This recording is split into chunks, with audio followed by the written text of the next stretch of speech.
My dear friends and colleagues, welcome to this Monday session of cardiac anesthesia updates and critical care updates. Today we have a presentation from Jayadeva Institute of Cardiology. Cardiology. Yes.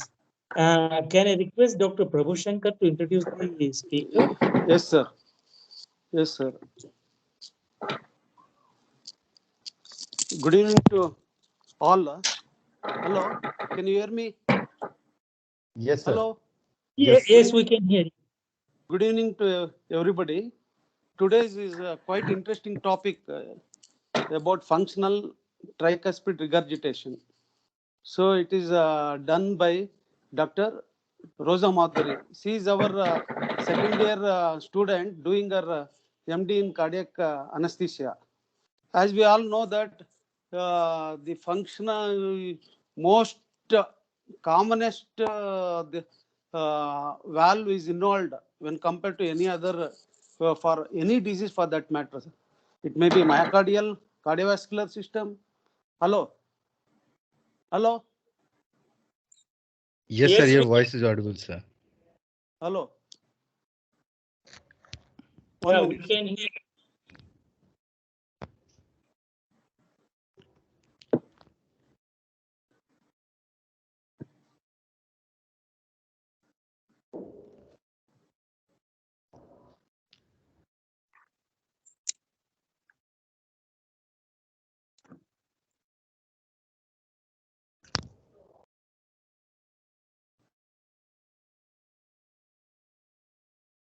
Please carry on with the presentation.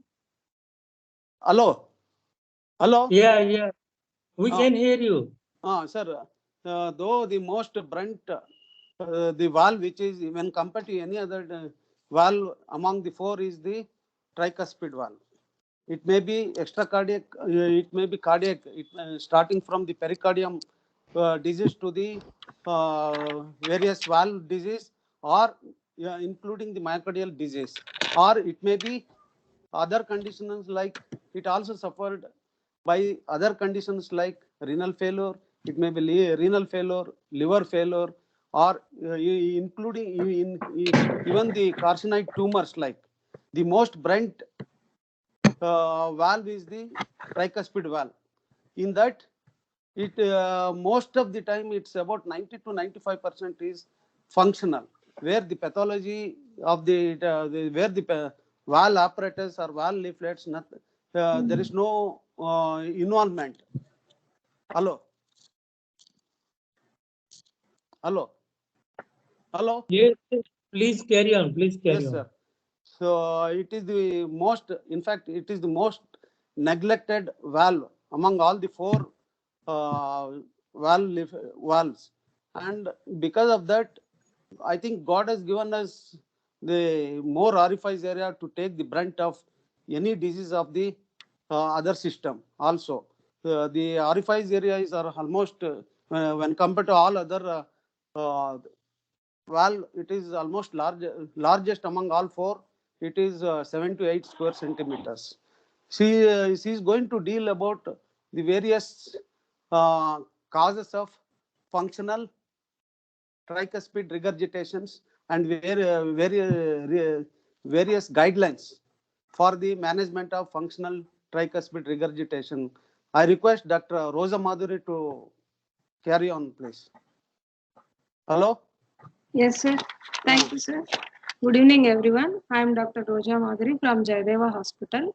Today, I am going to discuss a topic which is published in Journal of Cardiothoracic and Vascular Anesthesia. It is an expert review. The title name is Functional Tricuspid Regurgitation, Analysis of Percutaneous Transcatheter Techniques and Current Outcomes. It is published by Lokesh Arora and et al. In 2021 March edition. Coming to the proper, tricuspid valve disease has been relatively neglected despite the known association between severe tricuspid regurgitation and mortality. Why? It may be due to prolonged clinical latency period of tricuspid regurgitation. So, the true prevalence of moderate or severe TR is difficult to gauge. So, Stooge et al. Estimated the prevalence about 1.6 million people in the United States. Coming to the etiology of tricuspid regurgitation, it can be due to primary or organic TR. It constitutes about 10 to 20% of the total TR.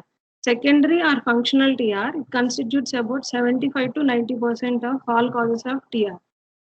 So we have to know the detailed knowledge of the structural components of the tricuspid valve apparatus to know the entire functional TR pathophysiology. Coming to the anatomy, tricuspid valve contains tricuspid annulus, leaflets, chordae tendineae, and papillary muscles. Annulus is the most important structure. It is a non-planar fibrous structure, oval in shape. It contains a anteroseptal portion which is highest in the position, and it is present towards the right atrium. Then this is the posteroseptal portion. It faces downwards and towards the right ventricular apex. It is a dynamic structure. It changes its shape and size throughout the cardiac cycle. It increases its size during RV filling. Another important point about the annulus is septal portion of the annulus is fibrous and immobile. So, when there is annular dilatation, it should occur towards the anteroposterior direction, towards the free wall. So, free wall dilatation occurs. Coming to the leaflets, tricuspid valve contains 3 leaflets. Anterior leaflet, which is the largest and semicircular in shape. Septal leaflet, it is most medially located. All these leaflets are thin and fragile when compared to the mitral valve leaflets. In this diagram, we can see the commissures, anteroseptal commissure, anteroposterior commissure, and posteroseptal commissure. And the important relationships of the tricuspid valve with bundle of his AV node, coronary sinus. You can see in this picture. This is the surgical view of the tricuspid valve. In this diagram, we should know the relationship of the right coronary artery with the tricuspid valve. Coming to the chordae tendineae, these chordae tendineae arise from the tips of the papillary muscle and connect to the leaflets. The main purpose of chordae tendineae is to prevent the prolapse of the leaflets into the RA during RV systole. And there are papillary muscles. These papillary muscles in the RV are numerous and number. They vary their number and position. So successful valve function depends on the proper coordination of all these components. Coming to the etiologies of TR, TR can be primary TR, it can be due to leaflet abnormality. This is caused by acquired diseases or congenitally. Acquired diseases, most importantly, degenerative myxomatous diseases, rheumatic diseases, endocarditis, carcinoid, endomyocardial fibrosis, toxins, trauma. Nowadays, most importantly, iatrogenic by pacing leads and RV biopsy due to other causes. Then other important is ischemic papillary muscle rupture. Congenital causes, out of them, most important thing is the Epstein's anomaly. Secondary TR, which is called functional TR, is caused by left heart disease, right ventricular dysfunction, pulmonary hypertension, right atrial abnormalities. It can be caused post-operatively also. Coming to the pathophysiology, functional TR is a dynamic entity related to several pathophysiologic mechanisms. Malcoaptation of leaflets, secondary to the annular dilatation and RV enlargement is the main etiology of the functional TR. What happens during left heart failure? Due to left heart failure, there is increased pulmonary artery wedge pressure, which leads to over time pulmonary vascular compliance reduces. These lead to right-sided pressure overload, subsequently annular dilatation and RV remodeling. It can be seen without left heart failure also due to precapillary pulmonary hypertension, such as due to chronic lung disease, pulmonary arterial hypertension, pulmonary thromboembolism cases also. Coming to the management, functional TR patients most commonly presents with advanced disease condition with the symptoms of right heart failure. So for them, we have to start the heart failure treatment. If the patient has pulmonary hypertension, we have to address specifically The drugs like calcium channel blockers, endothelin receptor antagonists, phosphodiesterase inhibitors. If the patient kidney function is good and the patient is having hepatic congestion, we have to consider aldosterone antagonists. If the patient is having right heart chamber dilatation, we have to start oral anticoagulation because they are more prone for pulmonary embolism. Coming to the surgical management, the main candidates for surgical management of functional TR are patients with preserved RV function with acceptable surgical risk. In them, we can do the repair with annuloplasty by surgical techniques. Those are K procedure, D-Vaga annuloplasty, or by using rings like rigid ring, semi-rigid ring, flexible ring, or by flexible bands. This is the K repair technique. This technique is called suture bicuspidization. It reduces the TR by obliterating the orifice area by placing the mattress sutures across the posterior leaflet. So it results in the reduced tricuspid annular circumference, leads to bicuspidization of the tricuspid annulus orifice area. This is the D-Vaga repair. In this, two C-shaped suture lines are placed along the base of the anterior and posterior leaflets. Thus, they are tied to reduce the orifice diameter. This is the reduction annuloplasty by using a flexible three-dimensional rings. Coming to the outcomes of uncorrected TR. Functional TR has been associated with significant mortality and morbidity, whether it is isolated or in conjunction with left heart failure or pulmonary hypertension. So we have to address the functional TR. These are the few studies. This is a study done by Desai et al. With the title name Tricuspid Regurgitation and Right Ventricular Function after Mitral Valve Surgery with or without Concomitant Tricuspid Valve Procedure. What they concluded is, if tricuspid valve is addressed at the time of initial surgery, there is effective and durably eliminated severe TR and improved right ventricular function towards the normal. So it supports an aggressive approach towards the functional TR. This is a study done by Timan et al. With the title name Prophylactic Tricuspid Repair for Functional TR. In this study, what they did, they compared the patients of redo tricuspid valve repair for residual functional TR with in that they observed there is an acceptable short-term, long-term mortality. However, the patients which are treated at the initial intervention time only, they are considered and it is safe and effective. So it is a randomized controlled trial of prophylactic tricuspid operation for functional TR at the time of mitral operation. So we have to do that at the time of initial intervention only. Few patients undergo isolated tricuspid surgery, but in-hospital mortality rates are very high. So current guidelines recommend tricuspid valve repair in the presence of dilated tricuspid annulus, even if the regurgitation is mild at the time of left-sided valve surgical intervention. This is the class 1 recommendation. Coming to the imaging of the tricuspid valve. This imaging is very important for the pre-procedural planning of the technique and intra-procedural monitoring of the procedure. It can be done by 2-dimensional and 3-dimensional transthoracic echocardiography or transesophageal echocardiography. If the images are poor by TTE or TEE, we can do, especially TEE, we can do intracardiographic echocardiography. We can use intracardiac echocardiography. Then we can use multi-slice computed tomography. Cardiac MRI is also another option.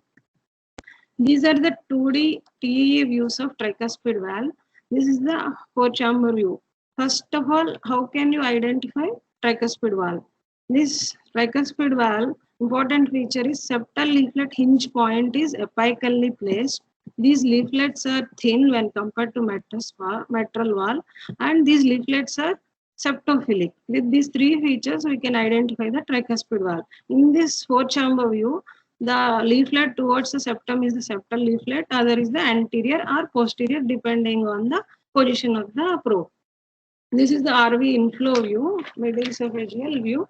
In this, the leaflet towards the aorta is the anterior, other one is the posterior leaflet. This is the coronary sinus view. The leaflet towards the coronary sinus is the posterior leaflet, other one is the anterior leaflet. This is the transgastric basal short axis view, is the end phase view in the 2D. TEA. In this posterior, anterior, septal, all three leaflets we can see. It can be used for planimetry, not for spectral Doppler assessment. This is the transgastric RV inflow view. In this posterior, anterior leaflets we can see. This is the 3D TEA views of TEA. This is a tricuspid valve. This is the view from the RA. This is the view from the RV. It is called the end phase view of the tricuspid valve. This is the tricuspid regurgitation severity given by American Society of Echocardiography. The main important points to grade the severity of TR are the vena contracta width of more than or equal to 0.7 centimeters, pisa of more than 0.9 centimeters, effective regurgitant orifice area more than 0.4 centimeters square, regurgitant volume more than 45 cc. Are considered as severe tricuspid regurgitation. What are all the challenges of transcatheter tricuspid valve treatment? We know that tricuspid annulus is the largest of all the heart valves. It is a non-planar elliptical in shape. Fragility of tricuspid annular tissue and narrower annular shelf in comparison to the mitral annulus. Non-calcified annulus in secondary TR, trabeculated right ventricle with its muscular bands and chordae tendineae, thin right ventricular free wall, and the more importantly, proximity of the AV node and right his bundle branch, proximity of RCA to annulus and risk of coronary injury, risk of occlusion of coronary sinus, vena cava or outflow tract, and the slow flow in right ventricle. And nowadays, patients with pacemaker or defibrillator leads. All these causes problems during the transcatheter tricuspid valve treatment for the manipulation of the catheters. Coming to the percutaneous approaches for tricuspid regurgitation. There are 4 approaches. We can approach the tricuspid valve through SVC, IVC, or right atrium, or through the apex of the RV. Anatomical targets are leaflets, annulus, or IVC. All these are the techniques, coaptation devices which address the leaflets, annuloplasty by suture or ring, or the valve implantation in the heterotopically or orthotopically. In detail, we can see all these things. Leaflet devices. First, leaflet devices. This is the transcatheter treatment of severe TR by Mitra clip. In this, 76-year-old patients are 64 patients are taken. In them, functional TR is present in 88% of people. Degree of TR was very severe and massive in 88% of the patients before the procedure. Mitra clip device was successfully implanted in the tricuspid valve in 97% of the cases. Coming to the next device, this is the novel coaptation device, Pharma, with the objective of reducing the TR grade in patients with significant TR secondary to annular dilatation. It composed of a rail. It is anchored at the apex of the RV. It is the spacer which serves as the coaptation element. What it does, it increases the coaptation surface in order to improve the leaflet malcoaptation. This spacer consists of a foam-filled polymer balloon, which is currently available in 2 sizes. It contains 8 holes so that we can inflate the balloon. This is the imaging showing the degree of TR before placement of Pharma. This is the after placement of the Pharma. This is the image. So we can see the coapted leaflets after placing this spacer device in the space between the leaflets.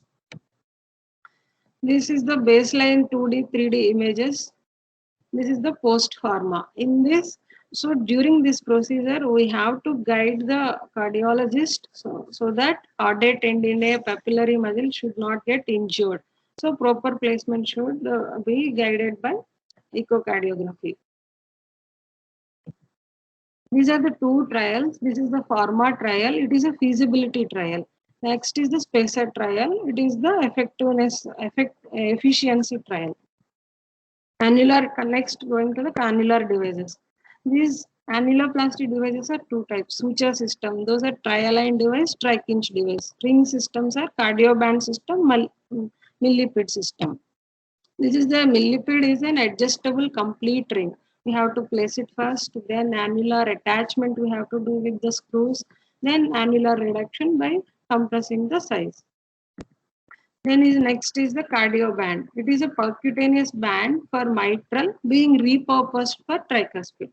Series of 12 to 18 anchors are implanted in the annulus. It is performed as a series of compassionate use cases. This is the surgical background. Transfemoral access is used. This is the video showing the cardio band implantation.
So during this procedure, we have to guide the cardiologist for the correct placement of the screws at the hinge point, and correct angle of implantation is essential.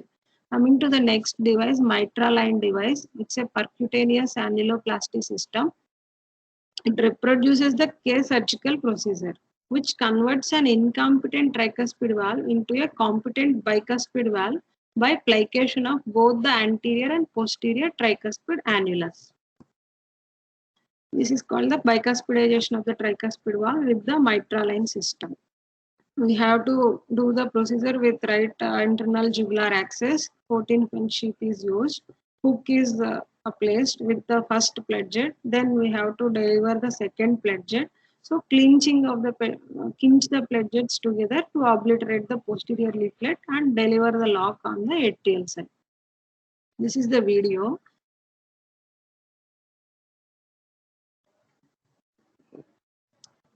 In this procedure, we have to guide the physician, especially for the adequate annular depth, distance from the right coronary artery, direction of the delivery system into the right atrium,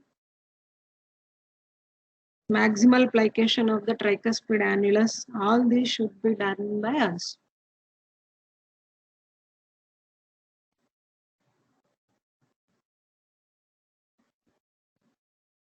This is the placement of the first application pledget, first pledget.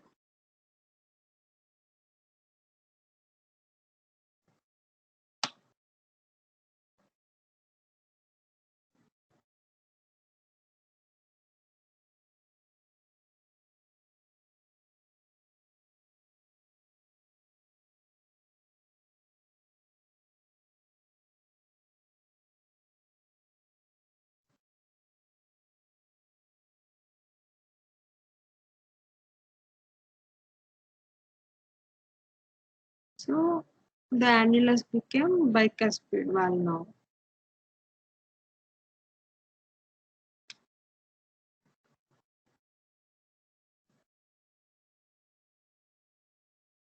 So we have to guide them through TEE, especially for the distance between the two plate jets. It should be 2.4 to 2.8 centimeters. In this case, it is 2.7 centimeters. So pinching and plicating, for that we have to guide through, like depending on the orifice area, we have to guide them. This is after plication, bicuspidization of the valve. So before baseline and post trial line measurements, there is significant reduction in the effective regurgitant orifice area from 0.9 centimeter square to 0.43 centimeter square. Next is the tri-clinch device. It involves a steel screw anchoring system placed at the antero-posterior commissure that is held under tension, hence reducing the annular size. There is a study, PREVENT study, which is mainly used with the objective of the trial to demonstrate the acute and postoperative safety and efficacy in TR reduction in 24 patients. This is the technique. We have to access via the inferior vena cava, aim at the anterior annulus, implant the anchor on the annulus. So we have to pull so that tension is created, and the implant, we should keep this in the IVC to provide the traction. Coming to the transcatheter tricuspid valve replacement techniques, this can be done by orthotopically or heterotopically. Orthotopically, we have to do this for patients with degeneration of the prior surgical TV repair or degeneration of the prior bioprosthetic valve. Heterotopically, we can implant this in the SVC or IVC. The main purpose of this heterotopic implantation is to reduce the venous congestion of the liver and other organs as a palliative measure. This is the Lawton et al. Done a study. They implanted in SVC. It is a funnel shape, and the IVC. In IVC, valve protrudes into the RV, so it prevents the backflow, at the same time avoiding the obstruction of the hepatic veins. The SVC valve is funnel shaped, IVC valve. These are the bioprosthetic valves. Nitinol stent frame is used. IVC size is 43 mm, SVC is 38 mm.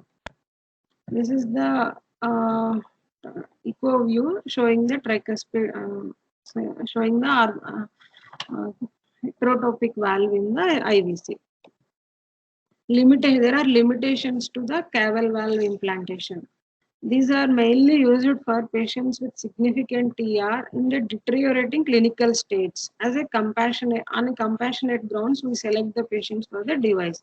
So we are addressing the tricuspid valve in a heterotopic position. So native TV remains severely regurgitant. So, however, Cavell regurgitation was abolished in all successfully deployed valves. So, concern associated with Cavell valve implantation is ventricularization of the RF pressure as well as the persistence of atrial ventricular volume overload, which potentially promote the RV failure and atrial fibrillation. So, we can't help that. So, as a palliative measure, we will do this CAVI.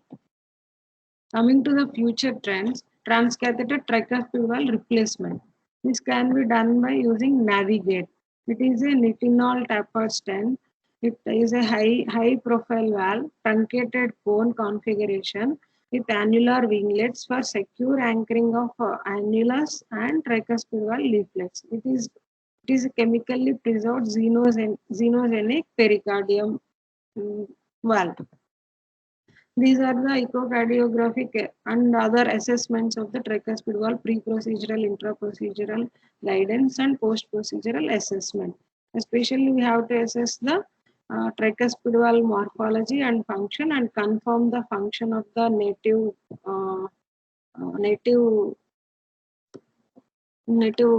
whatever technique we used, and the residual lesions. If there are any residual lesions are present, we have to guide them. Coming to the outcomes after placement of transcatheter tricuspid valve techniques, given the progressive nature of TR, patient selection for timing of the procedure is vitally important. Based on current evidence, transcatheter tricuspid valve implantation should perhaps be performed before patients progress to later stages of the disease. So early intervention would allow for procedural success and is more likely to affect the natural history of the disease before advanced RV remodeling occurs. This is a study done by Taramaso et al. With the title name International Multi-Center Tri-Valve Registry, which patients are undergoing transcatheter tricuspid valve repair.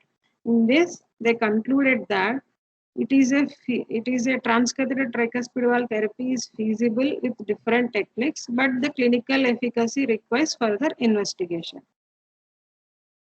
So we have to use it for patients who do not have severely impaired RV function. So what we have to do, we have to form a guidelines for the functional TR for transcatheter techniques. So transcatheter interventions are an emerging field that has been developed primarily for symptomatic patients with high or prohibitive surgical risk with severe TR. This field is in infancy. So currently no guideline is feasible to set a proper guideline. However, a few treatment algorithms have been proposed on the basis of data from the early experiences.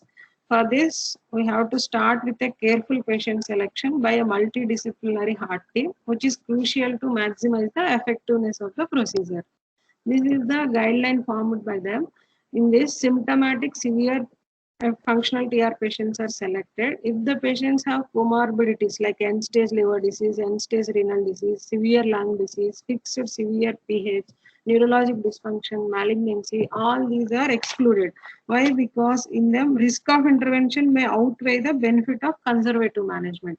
So if the patients are not having any these comorbidities, high or prohibitive surgical risk is there in them, then they are divided into three groups. Patients with annular dilatation with minimal leaflet tethering are grouped for as a group 1. In them, annuloplasty, either ring or suture technique will help. In the group 2 patients with annular dilatation, moderate to mild to moderate leaflet tethering and coaptation gap of less than 7 to 10 mm. In them, combined technique will help. Annuloplasty plus edge-to-edge technique by mitra clip. Advanced RV remodeling with severe leaflet tethering cases with wide coaptation gap. In them, coaptation device pharma or orthotopic TAVI tricuspid valve implantation or heterotopic valve implantation as a palliative procedure may help. Coming to the conclusion, although there are limitations to the transcatheter options currently available for the patients, the initial data demonstrate that using these existing devices are relatively safe with good results and functional improvements. And further investigation is needed, especially to optimize indications, patient selection, anatomic eligibility, long-term outcome, and more importantly, procedural timing for each device category.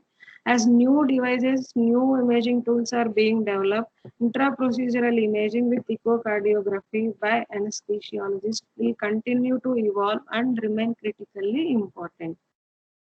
Thank you. Thank you, sir, for giving me this opportunity, especially Prabhu Shankar sir and Nagaraj sir for guiding me, and Prabhakar sir, who is our HOD, and Muralidhar sir for giving me this opportunity to present in this forum. Thank you, sir.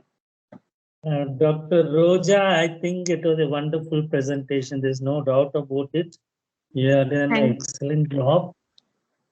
And you have brought out all the essence of tricuspid valve, not only a bit of anatomy, physiology, but also the surgical approach and also the current trends in the management of tricuspid valve disease, especially with regard to tricuspid regurgitation. Very well done. Thank you, sir. Very well done. Salient features are that 90% of the tricuspid regurgitation is functional. Tricuspid valve is very large, 79 square centimeters. 1.6 million patients in USA suffer from tricuspid regurgitation. And then you went on to the anatomy and annulus, how it is saddle shaped. And then you went on to the etiology, secondary and primary, and then you I mentioned about transcatheter approach. We can approach it from SVC, IVC, RA, and apex of the RV. And the four basic types of devices, leaflet devices like what is called mitral clip used on the mitral valve. Same thing can be done here. Then you mentioned about annular devices. Then you mentioned about cardioband and also the spacer device. A couple of points I would like to add is that assessment of tricuspid regurgitation must take place preoperatively because the anesthesia may, because of the changes in the loading conditions, the anesthesia may decrease the amount of regurgitation on the table. So preferably it should be, the decision to operate must be taken before surgery itself. Of course, the final points may be delineated well in the intraoperative setting. The other point I would like to mention is that nowadays there is a tendency to classify tricuspid regurgitation into massive and torrential, depending upon the vena contracta. If the vena contracta is more than 0.7 centimeters, it is severe, and between 14 to 21 centimeters is massive. And if it is more than 21 centimeters, vena contracta more than 21 centimeters, just imagine that it is called torrential. So these are all the terminology which have been coined recently. And the session is now open for discussion and comments from the senior group. Any questions are there?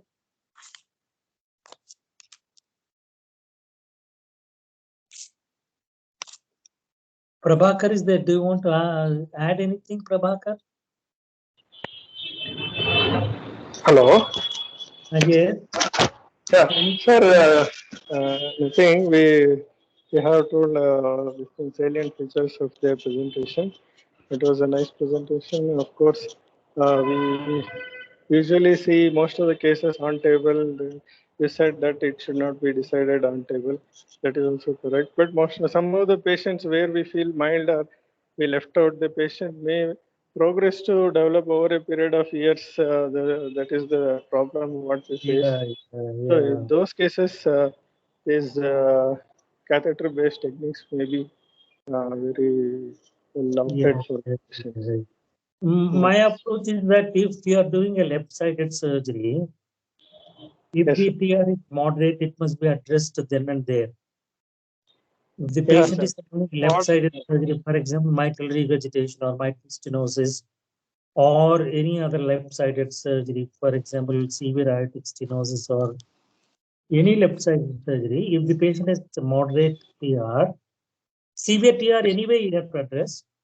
In Yes, these sir. conditions, moderate TR must be addressed then and there.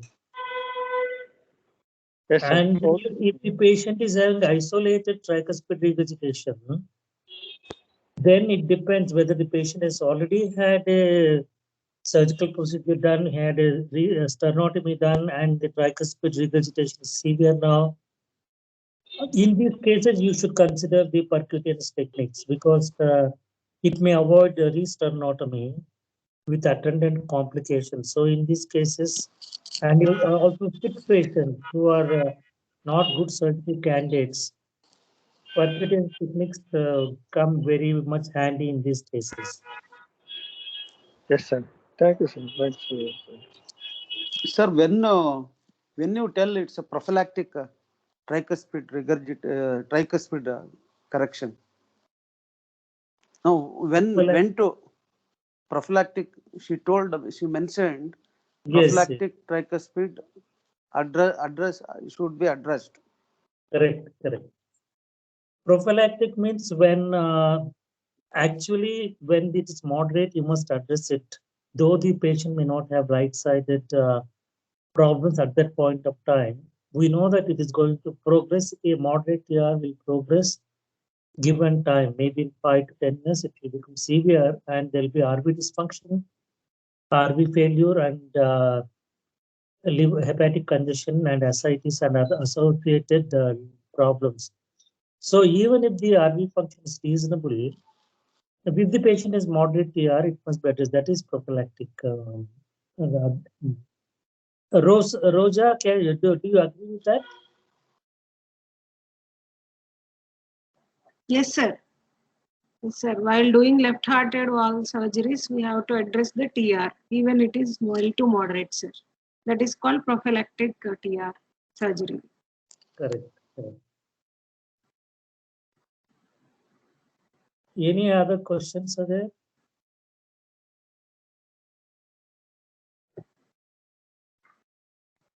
Tricuspid valve, especially percutaneously, it's very difficult to handle because the leaflets are thin.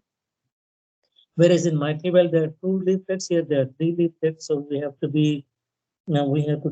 take extra precautions to prevent valve damage, whatever is existing, and then provide the patients symptomatic relief at the end. All these palliative procedures will give symptomatic relief. As long as the regurgitation grade is reduced by the procedure, that is suffice. That will provide symptomatic relief to the patient.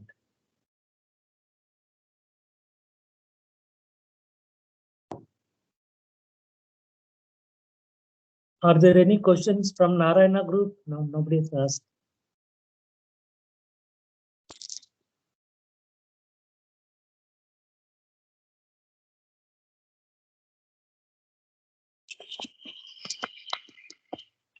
There are no questions on the chat box.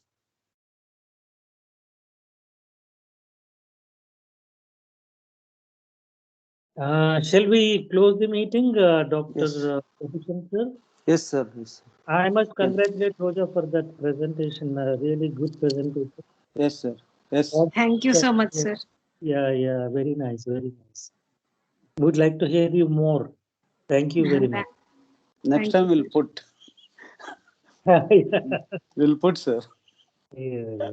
I think you also have contributed. Yes, you know, sir. Yes. She has done well.